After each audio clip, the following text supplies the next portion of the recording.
Hey guys, Eric here, and I guess you would call this an update to the viral video clip that came out last week from the Pivot podcast. I'd never heard of this podcast before until I saw this clip, and then I'm like, oh, this looks interesting. We talked about this clip in great detail over on the Nerdcast. Multiple people were there.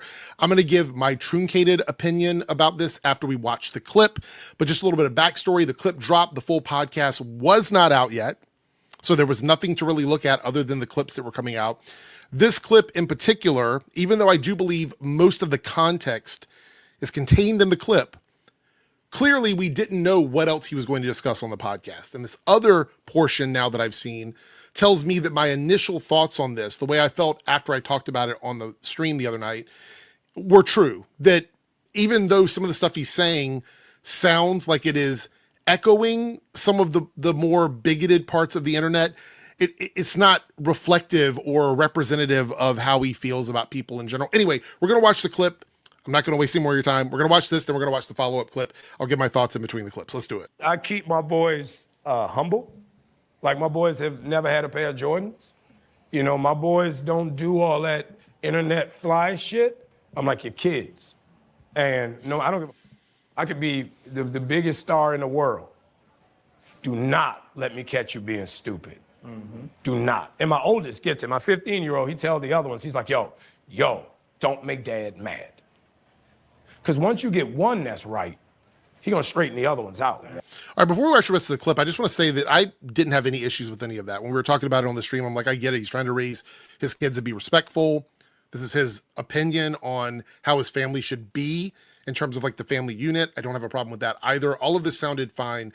We're getting into the portion now where it's the controversial stuff. So here we go.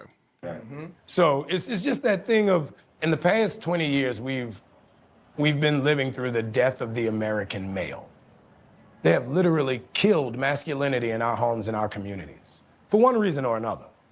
But I raised my boys to be young men. And however you feel about that, you feel about that. Right. But my boys will always be respectful. They will always say, yes, sir, yes, ma'am. I want to stop it there just briefly so I can talk about why that part was controversial, just to give a little context here.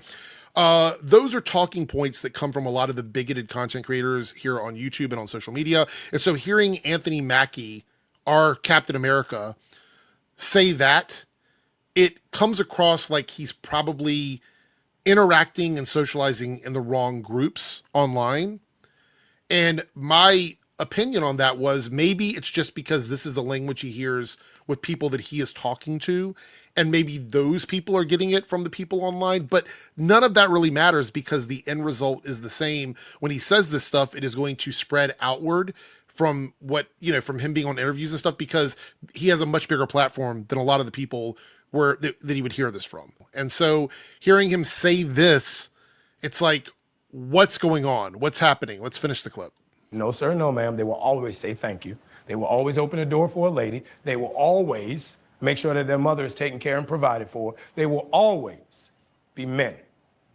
And that's the other part, is it felt like he was sticking that, like he was sticking the landing on that his concept of what a man is would be something more traditional. And a lot of the things he was saying, like opening doors and being respectful, those things come off as traditional, but then it sort of gets woven into this concept where he says the death of the American male, which is obviously, a metaphor for what's happening in the community that he's in. However he sees that, that's what it is. And that's always, since they were 2 years old. Every time I left for a job, I tell my 15-year-old, you're the man of the house. You make sure these doors are locked every night, this alarm is on, you text me or you call me every night before you go to bed and you wake up. I love that. Because we're men. If I'm not there to protect, he got to be there to protect. Because you can have all the money in the world, climb through the window, that money means nothing. Right. You can have all the celebrity in the world, jump through the door, that celebrity means nothing. Yeah. So you got to have a little guard in there, And so for me, it's always that idea of American masculinity is very different. All right, and so that is the controversial thing. That's where it all sort of started. And look, in the context of this clip, I can understand 100% why some people feel a certain way about this. Because I do believe there's some problematic language being used in the clip from Anthony. Now, does that mean that Anthony intended for it to have that effect? I don't think so. And that's what I said when I talked about it on the podcast, was that I don't think that the things that he's saying, the way he's saying them, he intended them that way. But that doesn't mean anything, because again, the results and the, what the fallout from it is going to be the same. So a lot of people thought that he was talking sort of like he was spreading, anti-diverse language, slightly homophobic language, maybe transphobic language. But he has a clip. There's another clip here from this podcast that I think explains a bit more about his position on all of this. Let's watch that. Growing up in the South in the 90s and 80s, you grow up homophobic, sexist, and racist. And we talking about the 80s and the 90s. That's just a fact. You know what I mean? I mean, that's so when I got basically to school, true. My roommate was gay. Like, I didn't know how to deal with that. Like, my brother's gay. I didn't know how to deal with that.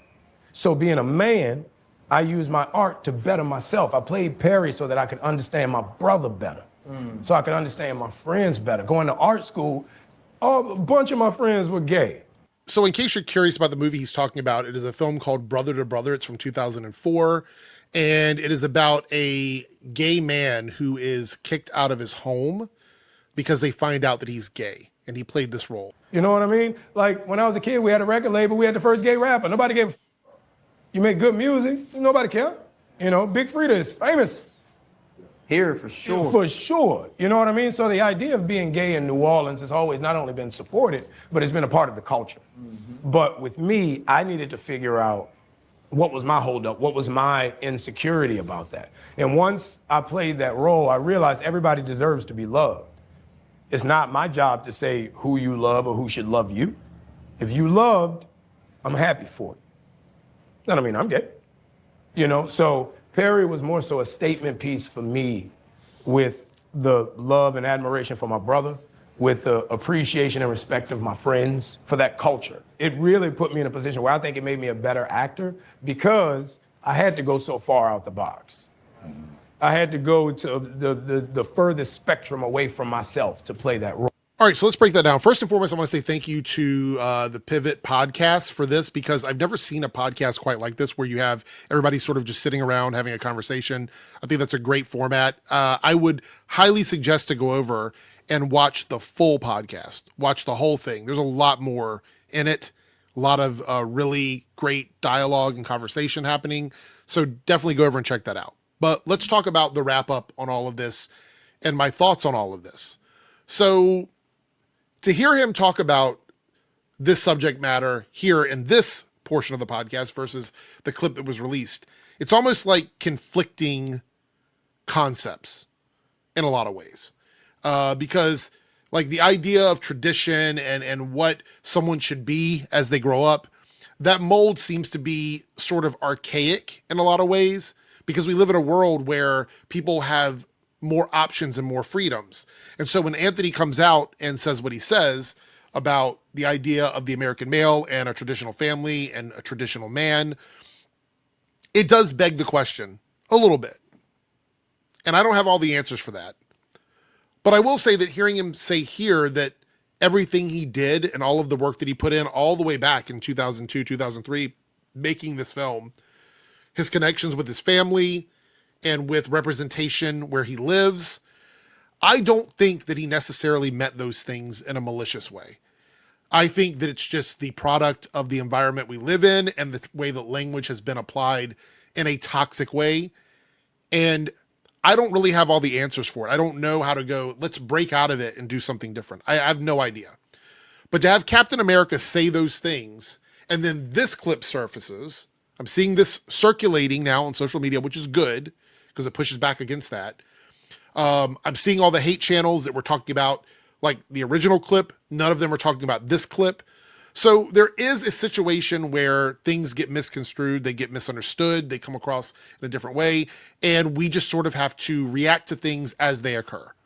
So my initial thoughts on this, if you went and watched the stream, or you're going to watch the stream, I'll talk more about it, but my initial thoughts were basically, we have to really pay attention to what he's saying, how he's saying it, and if it actually applies to Anthony Mackie and his platform.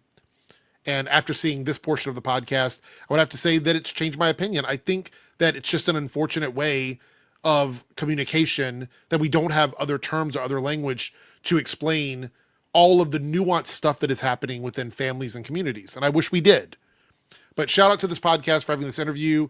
I'm so glad that we got some clarification on all this. And let me know what you think about this in the comments below. How do you feel about this? Do you have an issue with Anthony Mackie's opinions on any of this? Or did this second clip sort of change your mind about how you felt initially? Or did you not feel a certain kind of way to begin with? I'd love to know, so let me know in the comments below.